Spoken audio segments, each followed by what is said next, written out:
Sagittarius, hello. Ito yung reading mo sa kabuuan ng March.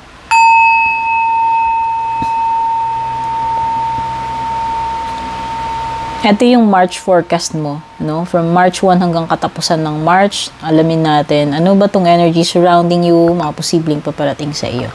Maraming salamat, Sagittarius, kung ikaw ay nag-subscribe na sa ating YouTube at nag-like and follow sa ating Facebook page. Please don't forget to like and follow or subscribe kung hindi pa po kayo nakasubaybay. Shout out sa ating mga YouTube channel members, si Madam Aurelia, Madam Marnelly Dikdikan, and Randy Granada. Regarding personal reading services, dumiretso po kayo sa aking legit orig na FB page, no? Doon po kayo mag-message kung balak ninyo mag-avail ng reading services. No? Mag-i-inquire kayo or mag-book kayo. Mag-ingat kayo, marami ng fake accounts na gumagamit, kumokopya, nagpapanggap, ginagamit yung ating FB page or TikTok. Ano? Ayan, follow nyo lang yung mga legit na page natin para hindi kayo mabiktima.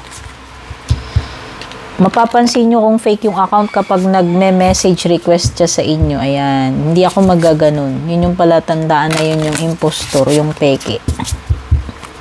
Sagittarius, tingnan na natin yung energies mo. Uy! Makakaangat ka dito, up from the depths, mula sa kailaliman, sa kinasasadlakan mo, Sagittarius, unti-unti kang makakaangat. May re-release mo yung sarili mo dito sa difficulty, yan, no? Makakalaya ka sa difficulty, makakapag-break free ka na finally dito sa iyo, mga nagpapahirap sa iyo.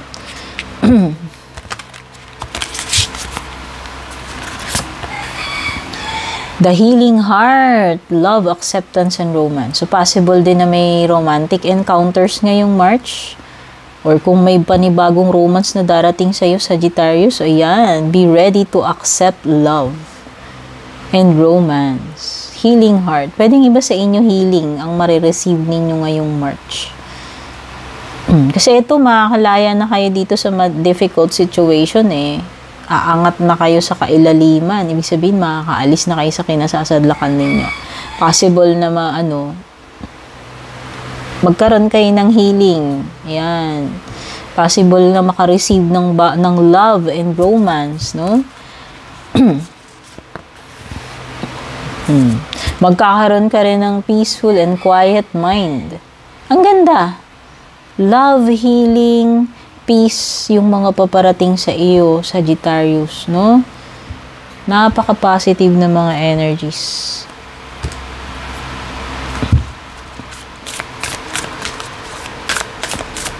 Deserve mo naman yan, di ba?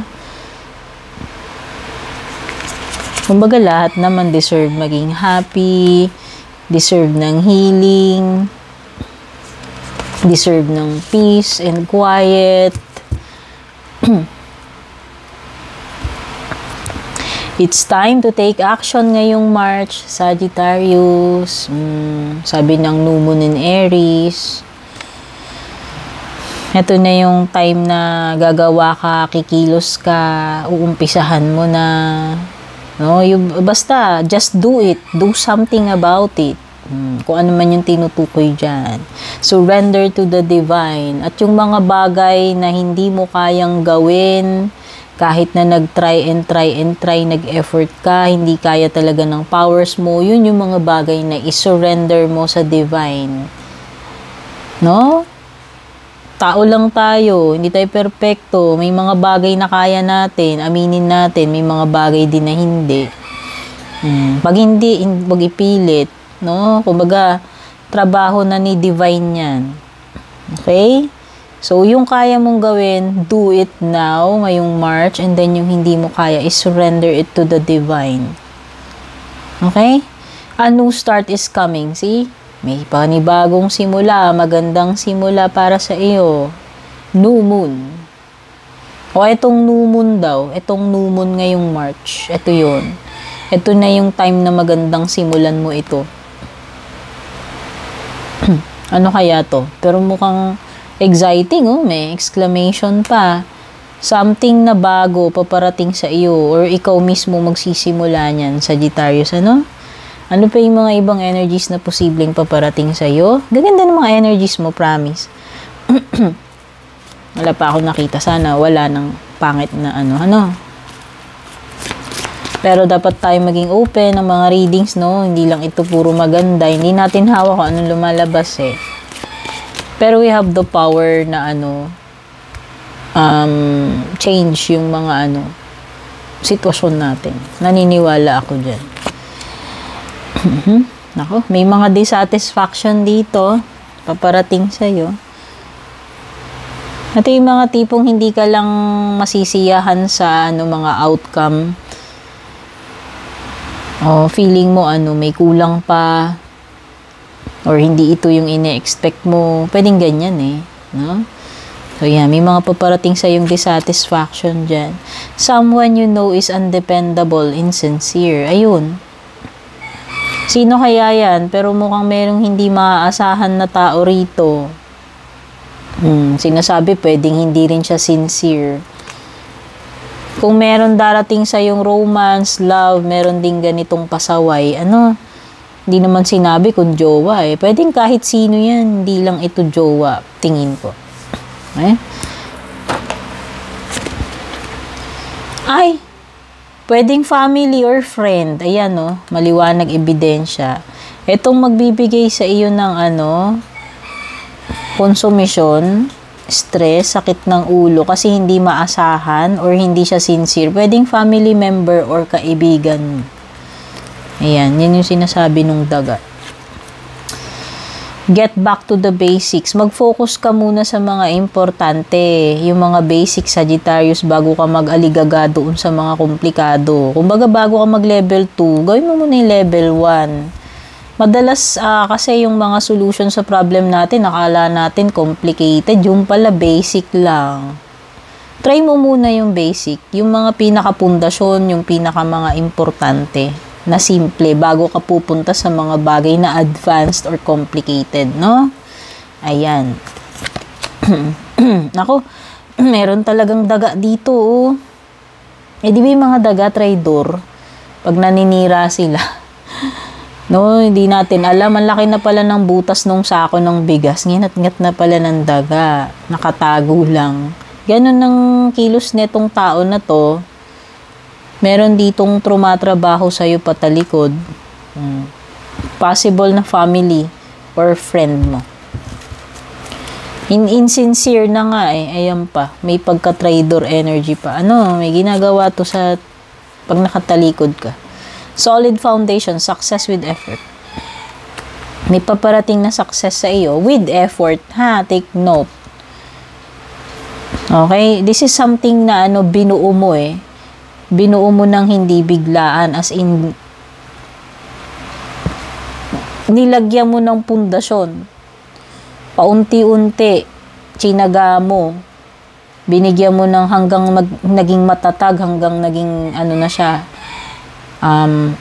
buo, solid, and successful. Ito yon. Etong success na to is binuo mo siya ng unti-unti. Pinaghirapan mo, in short. Deserve mo yung success na yan. Sagittarius, congrats sa iyo. Tignan na natin yung energies ng iyong love life ngayong March.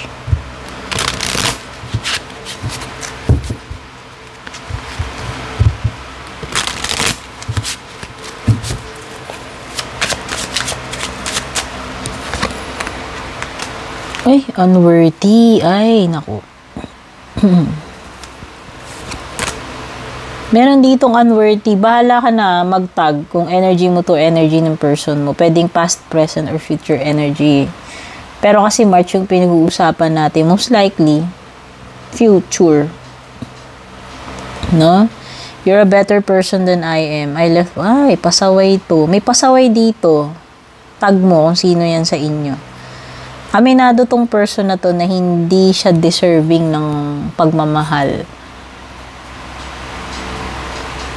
Kasi umeeska po siya Tumatakas Hindi ko alam. Ano bang gustong takasan nitong tao na to? Basta yung isa dito, hindi niya nakukuha yung deserve niya dito sa partnership na ito, sa relationship. Hindi deserving yung isa. Hindi siya worthy. Kasi nga pasaway. Oh, baka nga nang iwan pa sa ere to, or kung hindi pa nangyayari yan, no? Baka mangiiwan pa lang sa ere. Ayan, aminado yan. Alam niya. Alam niya yan na kalokohan niya. Diferensya niya.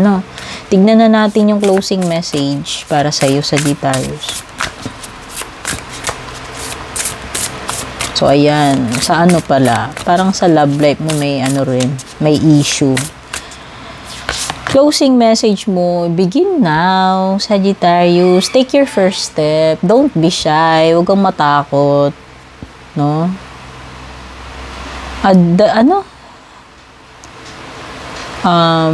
Yung journey nga daw of 1,000 miles begin with a single step.